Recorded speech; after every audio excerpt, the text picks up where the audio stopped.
Bienvenidos a La Voz de Internacia. Es sábado 5 de septiembre.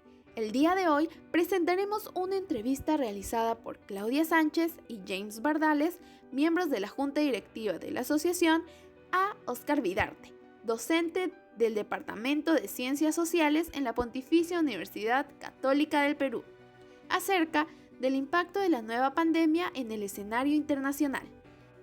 Cabe agregar que esta entrevista se realizó en la fecha del 5 de abril del presente año.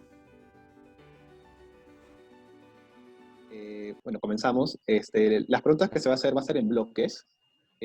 Por ejemplo, en primer lugar, en el tema de la economía, como sabemos, China es uno de los principales socios comerciales y económicos de la gran mayoría de países en el mundo. Y en particular, esta pandemia, o sea, que se originó allá, podría generar el enfrentamiento de las relaciones bilaterales, tanto con otros poderes económicos, debido al temor por contagio y una creciente xenofobia mundial como consecuencia de la pandemia. Entre esas la pregunta va, ¿considera que es posible un deterioro de las relaciones bilaterales de China con Estados Unidos? Y en específico, ¿cómo se vería afectado el posible acuerdo comercial que podrían suscribir estas potencias? ¿Y qué acciones podría llevar a cabo el gobierno chino para evitar un enfrentamiento de las relaciones con su principal competidor y socio comercial como es Estados Unidos? Una hipótesis es que de alguna otra forma esto sea una herramienta más de algo que, como tú bien sabes, es algo más que coyuntural, estructural, ¿no? Porque el problema entre Estados Unidos y China no es un tema comercial, simplemente o solamente comercial. Es un tema mucho mayor, que básicamente implica el ascenso de China y el temor que existe en Estados Unidos por el papel cada vez más importante que tiene China en el mundo. Y esa competencia se refleje hoy, no sé si mañana o pasado mañana, pero hoy se refleja en algunos ámbitos, como es el ámbito comercial, como es el ámbito tecnológico, ahí se expresa. Entonces, esta situación, esta pandemia, que es una cuestión más, digamos, podemos verlo más coyuntural, digamos, de los últimos tiempos y probablemente acabe en los próximos meses o años, pues puede ahondar más en esas diferencias en tanto su origen y todo lo que hemos conocido. Ahora, una segunda hipótesis es que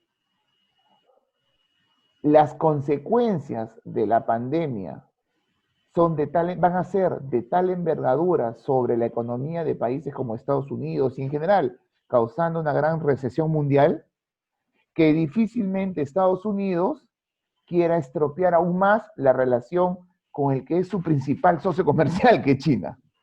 Entonces, irónicamente, una situación como la que vivimos puede generar que Estados Unidos un poco pare la mano con todo este afán proteccionista que lo ha mostrado a ambos lados del país. Lo ha mostrado tanto para el lado europeo como para el lado asiático y también para el lado latinoamericano. Entonces, probablemente esta situación haga que los focos de atención estén en otros lados. Ahora, todo es hipotético, porque es probable que el gobierno de Trump, en lo poco que le queda, y peor en un contexto electoral, trate de hacer énfasis en lo que ha sido su discurso más básico, más fundamental, que es hacia el norteamericano pobre que vota por él, ¿no? Y ese discurso puede llevar a Estados Unidos a priorizar la hipótesis 1, la hipótesis de una mayor confrontación en un contexto electoral como el que se viene en Estados Unidos. Así que estoy planteando hipótesis de por dónde puede ir sin tratar de ser Nostradamus. Bueno, el segundo tema que vamos a tocar es acerca del papel de los organismos internacionales.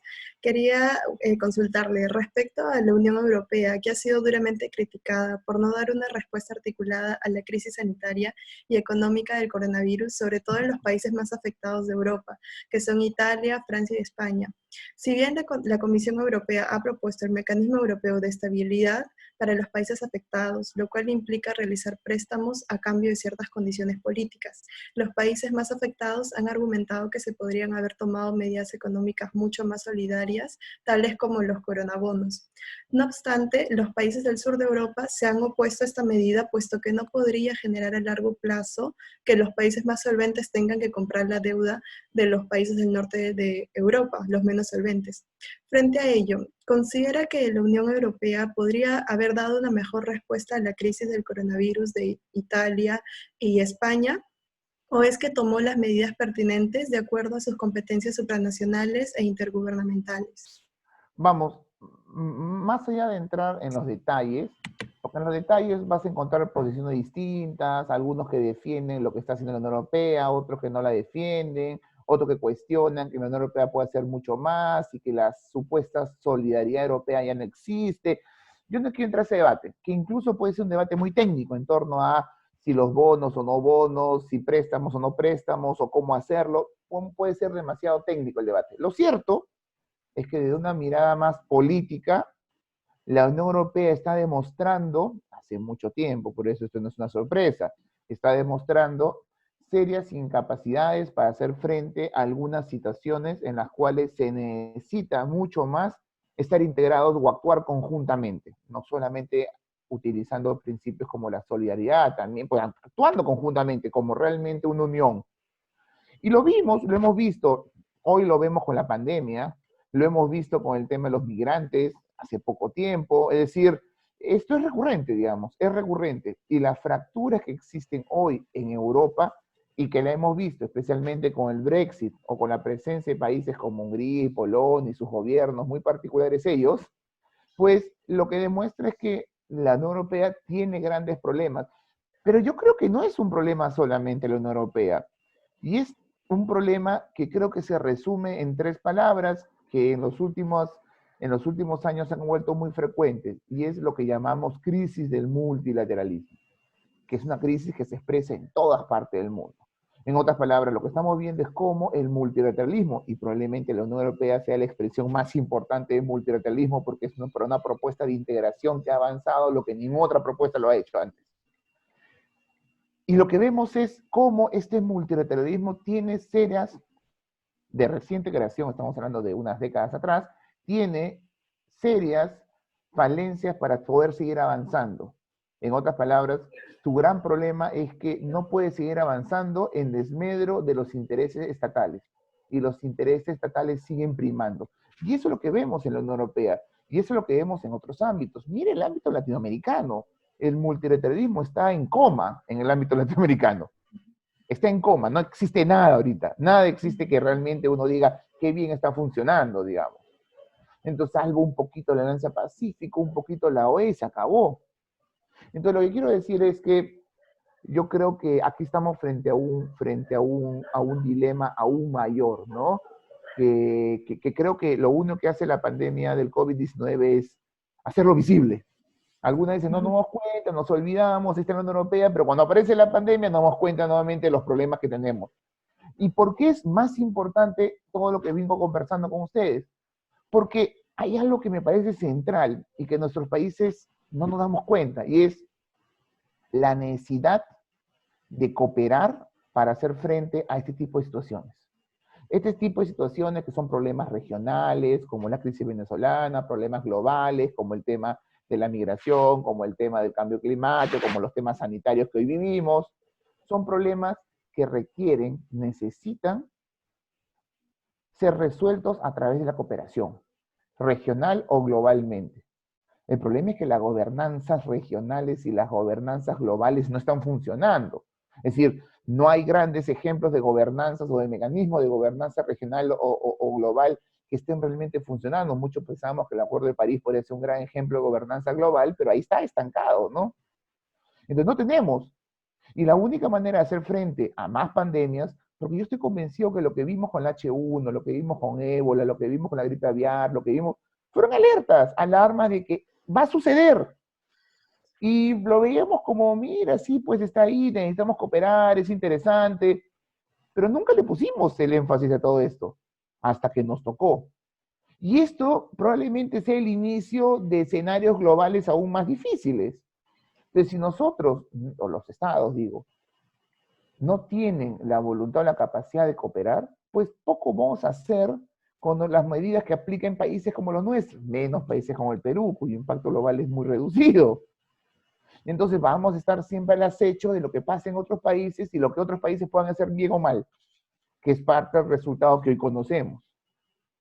En otras palabras, tu pregunta es aún mucho más importante porque creo que en el mundo de hoy, el multilateralismo, la gobernanza, se presentan como valores mucho más importantes para hacer frente a este tipo de situaciones. Pero que lamentablemente lo que nos dice la realidad es que la gobernanza no está, la gobernanza ni regional ni global está avanzando. Y esa es una de las críticas que hoy asume la globalización. Esa globalización que hoy se ve cuestionada en tanto los espacios de gobernanza global no están funcionando. A diferencia de la Unión Europea, en nuestra región no tenemos un organismo internacional que tenga la misma fuerza y que apoye la cooperación internacional entre los estados latinoamericanos. Nuestras respuestas a la pandemia han sido distintas y esto ha llevado a que existan países como el Perú, que han sido reconocidos por tomar las mejores medidas en la región, hasta Brasil, cuyo nivel de infectados crece alarmantemente. Yo no quiero entrar en primer lugar, dos cosas. En primer lugar, yo no quiero entrar al análisis sobre las medidas adoptadas por los gobiernos y cuál es mejor y peor, que eso dejémoslos a los especialistas. A mí me parece que hay un abuso en el debate. Todos opinamos sobre salud pública y ahora todos somos expertos en salud pública y eso dejémoslo a los expertos. La OMS dice algo, el gobierno peruano hace lo que la OMS está diciendo, hay gobiernos que tienen otra interpretación de los hechos. Yo la verdad es que no quiero entrar a ese detalle, yo sigo las reglas y cumplo lo que el gobierno peruano dice y esperemos que eso haga efecto, así que yo no voy a entrar a un tema de salud pública, quién hace bien, quién hace mal, ¿ok? Lo único que puedo ver es cifras y lo que veo es cómo en algunos casos las cosas, por ejemplo, en el caso brasileño no es solamente cuestión de qué estrategia tomar, lo que estamos viendo en Brasil es el aumento de la cifra de contagiados, el aumento de los muertos, pero sobre todo fracturas políticas dentro del gobierno y debates muy fuertes dentro del gobierno, que creo que en el Perú no hay. En el Perú hay medianamente un consenso, salvo algún radicalón por ahí, un consenso de que hay que aceptar lo que hace el gobierno. Pero en Brasil sí hay un debate en torno político que está creo que fracturando y debilitando el gobierno. Entonces, de eso sí puedo hablar, digamos, de lo que se aplica en materia de gestión pública, que digan los expertos, ¿no? Ahora, con respecto a tu pregunta, es un poco la continuación de la segunda pregunta, ¿no?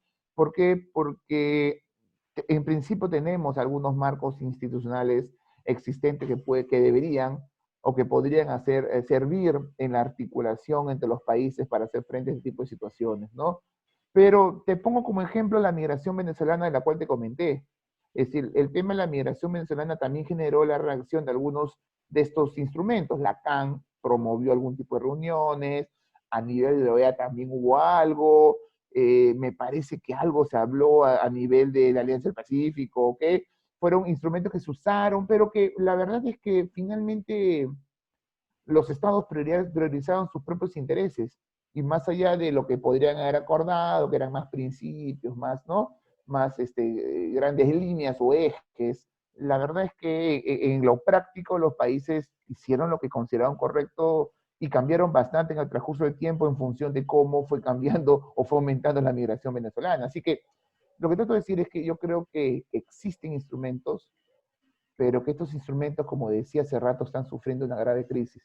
Miremos que en la región, la CAN está en una situación compleja, difícil hace mucho tiempo atrás, Mercosur también, UNASUR casi desaparecido, PROSUR, nadie sabe si existe realmente PROSUR, y de ahí no, todos los ejes promovidos por el eje Caracas también están desaparecidos, ALBA, Petrocaribe, están desaparecidos, tenemos a una alianza Pacífico de lo mejor que hay en la región, pero también con problemas, y no solamente por culpa de México, problemas producto de los nuevos retos que está asumiendo la Alianza del Pacífico de cara a lo que el mundo le plantea, es decir, y la Alianza del Pacífico tiene sus propios problemas, digamos, estructurales, digamos, con lo cual no digo que esté mal, pero digamos que van a tener serios problemas para seguir avanzando como avanzaron los primeros 5 años. La OEA, me parece que la elección de Almagro es una mala decisión y va a llevar a que la OEA siga, pues, continúe este papel extremadamente confrontacional y por eso carente o ausente de los grandes debates regionales, y de ahí se acabó la región. Y uno se pregunta, ¿qué más, qué otro instrumento tenemos? Pero yo estoy de acuerdo contigo, este es el momento, y si a esto le sumamos, que nuestros países viven tiempos muy complejos, no solamente por el COVID-19, también por lo que pasó en Bolivia, lo que pasó en Ecuador, lo que pasó en Chile, porque la inestabilidad que vamos a ver en Brasil, un nuevo gobierno argentino que comienza con una deuda casi imposible de hacer frente. Pero la verdad es que nuestros países tienen o están en una coyuntura, incluso antes del COVID-19, muy difícil para plantearse como prioridad cooperar con su vecino. ¿Ok? Cuando tú tienes grandes problemas internos, tus prioridades son internos, no externos. Primero te solucionas tus problemas caseros, domésticos. Entonces, yo creo que en este escenario sumado al COVID-19, no solamente es necesario cooperar, sino que se hace muy difícil cooperar. Con lo cual el futuro se hace bien oscuro en este ámbito, que es tan importante para hacer frente a este tipo de problemáticas que parece son cada vez más recurrentes. Lo que se ha observado es que había una falta de liderazgo en Estados Unidos por el tema y en esta situación de crisis. Y entonces países como China y Rusia han aparecido brindando mayor apoyo a la comunidad europea como países latinoamericanos vulnerables. ¿Considera en este caso que Estados Unidos aún está a tiempo de retomar su liderazgo frente a la crisis? A mí me parece que, vamos, cuando tú me preguntas el liderazgo de Estados Unidos, yo no lo veo referido a la crisis. Yo creo que con Trump ha perdido liderazgo hace mucho tiempo. Entonces, pensar que Estados Unidos tiene la capacidad de recuperar ese liderazgo, es decir, Estados Unidos ha perdido su liderazgo en América Latina. Es decir, claramente ha instaurado o ha priorizado un discurso confrontacional con América Latina. Es decir, sin proponer nada, sin ninguna agenda propositiva. Su liderazgo en su patio trasero ya venía debilitado hace mucho tiempo y con Trump lo han echado por la borda. Su liderazgo en Europa, perdido. Su relación con los europeos en términos económicos, militares, políticos, se encuentra en su peor nivel. Su liderazgo en el mundo, totalmente perdido. Se ha enfrentado al cambio climático, se ha enfrentado al problema nuclear iraní, se ha enfrentado a la globalización económica y al libre mercado. Es decir, el liderazgo en general de Estados Unidos viene siendo claramente cuestionado y me parece que va a ser, si es que termina el gobierno de Trump en pocos meses, no lo sé, probablemente va a ser uno de los principales pasivos del gobierno de Trump, la pérdida de liderazgo de Estados Unidos. Entonces la pregunta es, ¿por qué habría que mostrar liderazgo en la pandemia del COVID-19? A mí no me sorprende. Es decir, que el gobierno de Trump se pelee por mascarillas con los europeos y con los canadienses, ¿te sorprende? Para nada. Trump no tiene una voluntad de cooperación, no tiene la voluntad de entender a Estados Unidos y su papel importante en el mundo. No. Él lo construye a partir del papel de Estados Unidos, a partir del poderío militar y la fuerza económica que Estados Unidos puede tener. Punto. Y así seremos, esa es su concepción de líder, que probablemente es una concepción bastante empresarial, dicho se paso. ¿Ok? Pero así no se construye el liderazgo o los liderazgos a nivel internacional. Y yo creo que es lo que hemos visto con las mascarillas, peleándose con los europeos, peleándose con los canadienses, evitando que empresas americanas comercien este material que puede ser importante para hacer frente al COVID-19 con otros países, incluso con Latinoamérica. Yo creo que demuestra que Estados Unidos, la capacidad de ejercer liderazgo es nula, ¿no? Del presidente Trump. Así que, ¿cómo esperar yo que el gobierno de Trump, luego de todo lo que les he dicho en los últimos 3 años, cómo esperar que el gobierno de Trump ahora se dé cuenta de que, wow, tengo que ejercer algún tipo de liderazgo? Para mí es imposible de creerlo, no, me parece que no es ni parte de la agenda, ¿no? Del gobierno del presidente Donald Trump. No es parte de la agenda. Es muy distinto a China. China sí viene construyendo lentamente un liderazgo utilizando diferentes herramientas, no solamente comerciales, no solamente financieras, también vinculadas al soft power, también vinculada al soft power. Así que yo creo que hay una serie de herramientas que usa el gobierno chino y que ahora, una vez superado los problemas en China, lo sigue aprovechando. ¿Y qué hace? Manda médicos a Italia, dona pruebas test moleculares al Perú, envía recursos a otros países, manda mascarillas a otros, decir, ese es el papel que juega un país que, uno, tiene liderazgo y dos, que es consciente de que debe revertir las consecuencias nefastas de lo que sí fue o significó el origen de esta pandemia, que básicamente fueron ellos.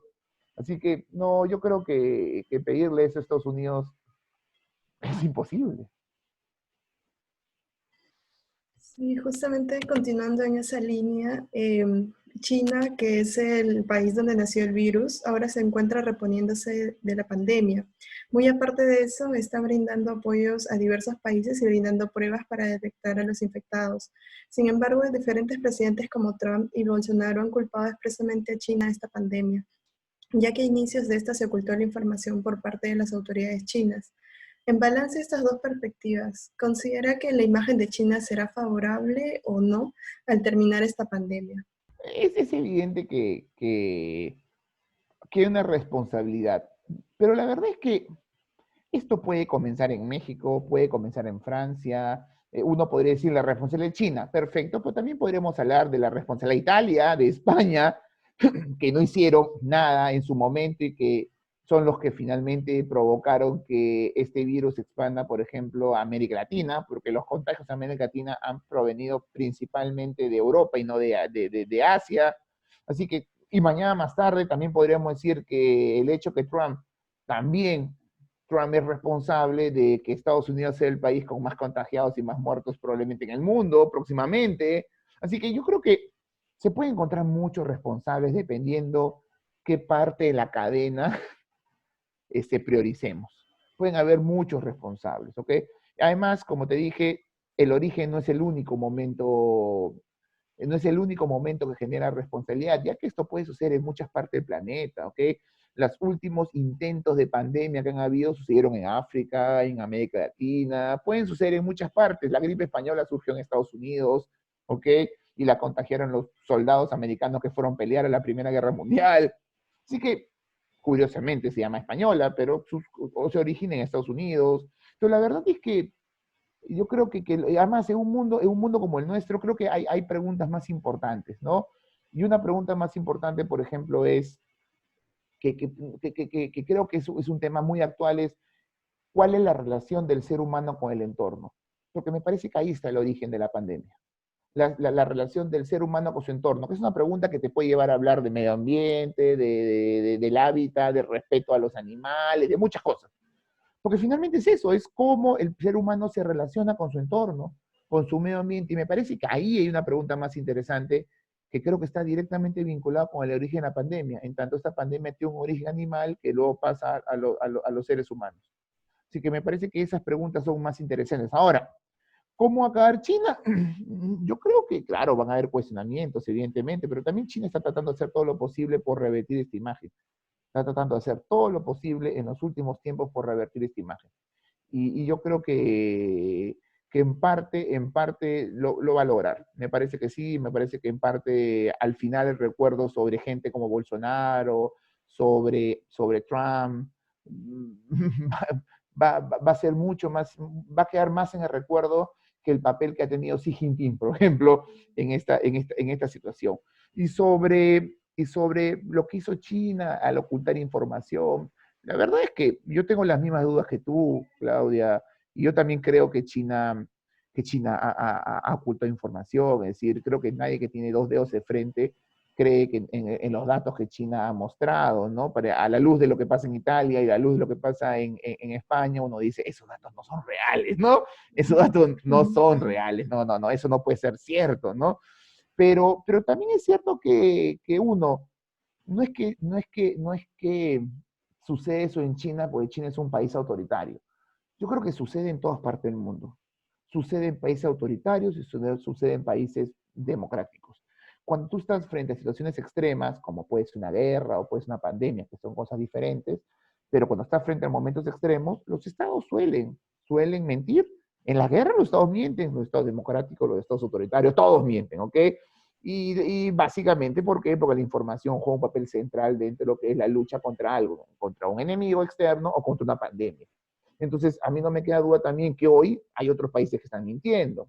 y miente de manera más sutil, ciertamente, pero mira cómo cuentan los muertos en muchos países europeos, no cuentan los muertos que se dan en asilos, no cuentan los muertos que se dan en casas.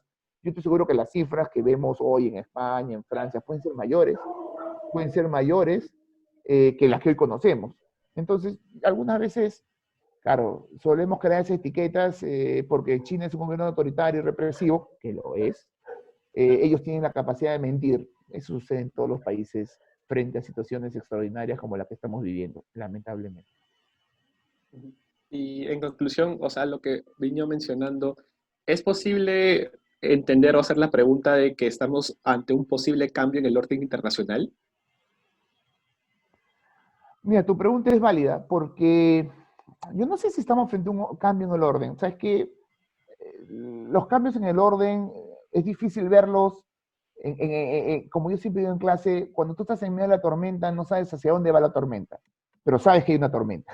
Y sabes que llueve y sabes que muchas cosas están cambiando, pero no sabes hacia dónde va la tormenta, si va a la derecha, si va a la izquierda, si va de frente, pero que hay una tormenta y una tormenta. Pero esa tormenta viene de mucho tiempo atrás.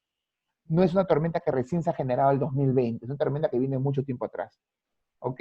Eh, Cuando yo enseño mis cursos más introductorios, siempre hablo en estos últimos 30 años tres momentos. Hablo del fin de la Guerra Fría, hablo del 11 de septiembre y hablo de la crisis del 2007-2008, que me parece han sido tres momentos que de alguna u otra forma han cambiado, digamos, en mayor o menor medida estos últimos 30 años. ¿Ok? Ahora, me parece que esta pandemia, cuando dicte mi curso en 5, 6 o 7 años, probablemente sea un cuarto momento, ¿no? Eh, Probablemente lo introdujo como un cuarto momento más, ponga 91, 2001, 2007, 2008, 2020, ¿no?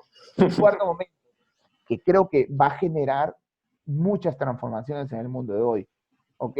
Con lo cual no sé si hablar de un cambio de orden, no lo sé. Yo todavía sigo construyendo los órdenes a partir de las estructuras clásicas de poder entre estados. Así que bajo esa premisa creo que no vamos a ver ni un cambio de orden en el corto plazo, creo yo, si seguimos utilizando el término de orden como sinónimo de estructura de poder entre estados, ¿ok? Pero de que muchas cosas van a cambiar, creo que muchas cosas van a cambiar. Y probablemente, y esos cambios no los vamos a hacer en este momento, los vamos a hacer en los próximos 2, 3, 4 años, como hemos visto en los tres momentos que les he dicho. Ahora, probablemente también la pandemia sea no causa, sino consecuencia para otros, la pandemia no necesariamente tiene que ser causa, puede ser consecuencia de procesos un poco más largos. Es decir, todo este proceso de desglobalización o postglobalización que vemos a partir del 2007-2008, con cambios, con fracasos sociales, fracasos ecológicos, cambios económicos, fracasos y cambios económicos, cambios tecnológicos, fracaso en la gobernanza. Probablemente esto también es resultado de todo eso, ¿no?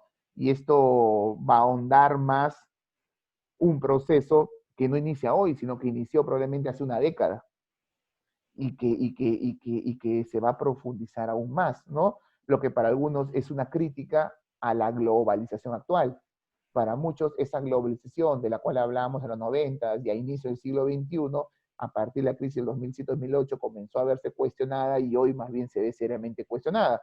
Miremos la incapacidad que tienen los estados para actuar conjuntamente, las políticas proteccionistas que todos los estados implementan cerrando fronteras, que es lo más antiglobalizante que puede existir. Entonces la pregunta, ¿ese es el futuro del planeta? Parece que es el futuro del planeta. Bueno, estamos yendo en contravía de todo el proceso de globalización que entendimos y que muchos aplaudieron en los primeros 15 años post fin de la Guerra Fría. Entonces, mira, por eso digo, yo no sé si estamos frente a un cambio de orden, pero de que el mundo está cambiando y de que esto puede ser entendido como una causa de algo, pero también como resultado de un proceso que viene de tiempo atrás, pero en todo caso, esto va a reflejar que el mundo va a cambiar bastante. Bueno, ahora pasando un poco al aspecto de las poblaciones vulnerables, Hace algunas semanas el gobierno peruano destinó una asistencia económica de 380 soles dirigidos a los sectores más vulnerables de la población. Sin embargo, esta no ha contemplado a la población migrante venezolana, dentro de la cual aún hay un considerable porcentaje de ciudadanos en condición de pobreza y vulnerabilidad. Bajo este contexto, ¿cuáles considera usted que deberían ser las medidas que el gobierno peruano implemente para atender a esta población vulnerable? Así también, ¿considera que este sería un contexto propicio para que el Perú atienda a este grupo social y dé el ejemplo a los demás países de Latinoamérica, posicionándose como el líder en la región? Me encanta eso de dar el ejemplo, ¿ah? Eh, a ver, sí, además yo lo he dicho en Twitter más una vez y me ha caído mucho golpe por eso. Yo creo que esos 380 soles, yo no soy un experto tampoco en ese tipo de políticas, no me quiero meter a un rancho que no me corresponde, pero yo creo que si la idea es salvaguardar la población vulnerable en nuestro país, hay una población de venezolanos, no sé cuántos, no sé si el Estado los tiene identificados tampoco, pero hay una población de venezolanos en el país muy vulnerable, muy vulnerable. Y aquí obviamente la prioridad es salvaguardar la vida humana, ¿no? Y yo creo que ahí el Estado se ha demorado bastante. Pero nuevamente regresamos a lo mismo de lo cual hablábamos acerca de los ecuatorianos. No es popular hablar de extranjeros y preservar la vida de los extranjeros, no es popular, no es no es prioritario, ¿ok? La vida humana es distinta cuando tiene un DNI peruano que una cédula venezolana, lamentablemente, aunque ambas son vida humana, pero tiene un valor distinto en este tipo de situaciones, además en las cuales van a haber problemas económicos. Entonces, yo creo que es lamentable que no se haya tenido en consideración a la población venezolana en este primer momento. Ahora, como sabes, no todo es malo, Cancillería está trabajando, y ahí vemos nuevamente el papel de Cancillería, está trabajando con organismos internacionales para que organismos internacionales puedan dar plata al Perú para justamente hacer frente y ayudar también con bonos a la población venezolana, pero básicamente con recursos que vendían desde el exterior para ayudar a esta población. Eso hay que reconocerlo como positivo, pero me parece que el Estado peruano podría hacer mucho más, ¿no? Ahora, también, cuando tú dices de dar el ejemplo, hay que ser sinceros y hace rato el Estado peruano no está dando el ejemplo en términos humanitarios con los venezolanos. Entonces la pregunta es por qué habría que dar el ejemplo ahora, ¿no? No lo está dando hace buen tiempo, ¿por qué habría que darlo ahora, ¿no? Entonces la verdad es que a mí no me sorprende, digamos que, y esto es una crítica actual, es una crítica que hace mucho tiempo la vengo diciendo, es decir, la política restrictiva que ha implementado los diferentes gobiernos de la región. Creo que es una política que básicamente se sustenta en los dilemas de seguridad, con poco fundamento, dicho de paso, ¿ok? Con más prejuicios que fundamentos reales, y que suele pues terminar afectando el interés fundamental de la migración, que es su carácter humanitario, y promoviendo pues lo que decíamos, promoviendo caminos ilegales, donde el migrante sufre más, y ¿no? Sufre más vejación y todo lo que ya conocemos. Así que hace tiempo el gobierno peruano creo que asumió una política muy clara de restricción, ¿no? Restrictiva frente a la migración y de impedimentos como principal regla. Entonces, pedirle que ahora quiera dar el ejemplo dando plata a los venezolanos, creo que es obvio que no iba a suceder, ¿no?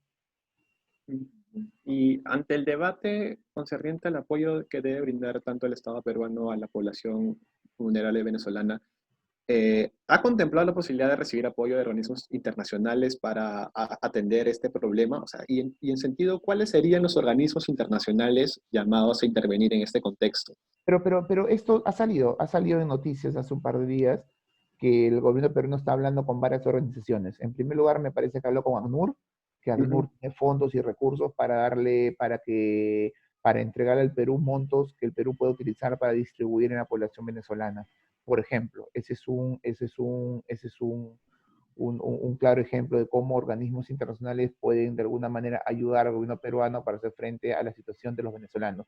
Y como ANUR pueden haber muchos otros que pueden ayudar al Estado peruano. Ahora, creo que está bien que lo hagamos, me parece que es un camino correcto, pero la ayuda a esta población vulnerable no puede depender de la ayuda que te puedan dar terceros, ¿no? Y esa es la crítica, ¿no? La crítica no es acerca del trabajo que hace Cancillería, que me parece que es el trabajo que tiene que hacer, buscar cooperación internacional para la ayuda, tanto para peruanos como para extranjeros, me parece que es lo que debe hacer Cancillería, pero creo que la ayuda a los miles de venezolanos vulnerables no puede depender de esta ayuda externa, ¿no? Que puede demorar mucho tiempo en llegar.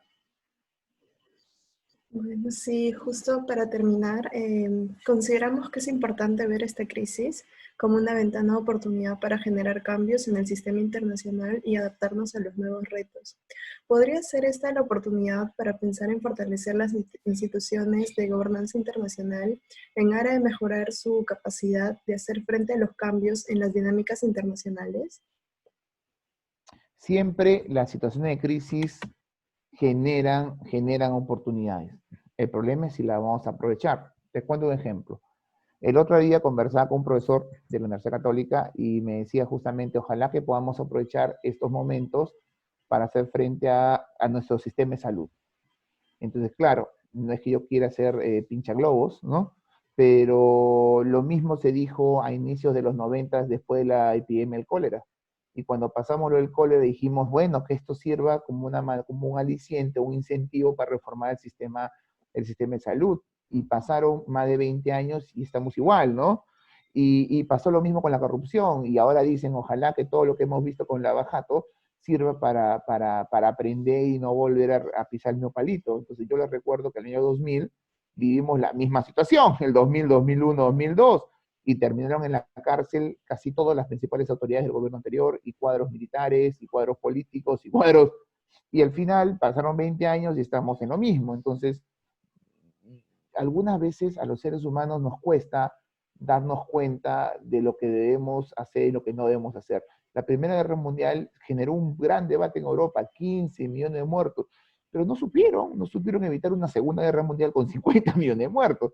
Entonces yo no sé hasta dónde el ser humano y probablemente esto sea más filosófico y no tanto de relaciones internacionales, qué tanto el ser humano tiene que vivir para aprender y darse cuenta que tiene que cambiar.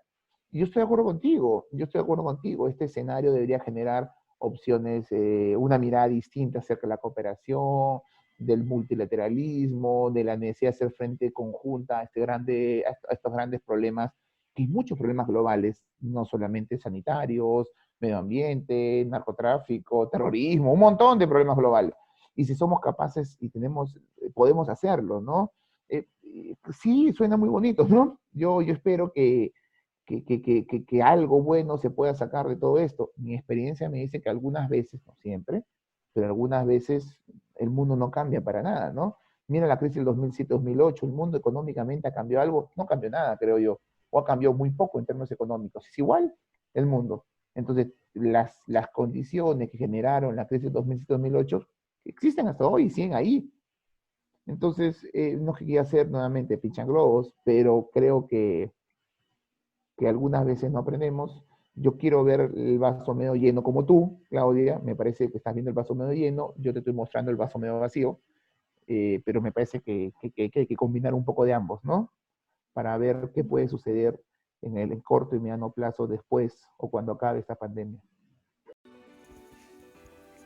En nombre de Internacia, muchas gracias profesor por su tiempo y muchas gracias a nuestros oyentes. Los esperamos en un próximo episodio de La Voz de Internacia.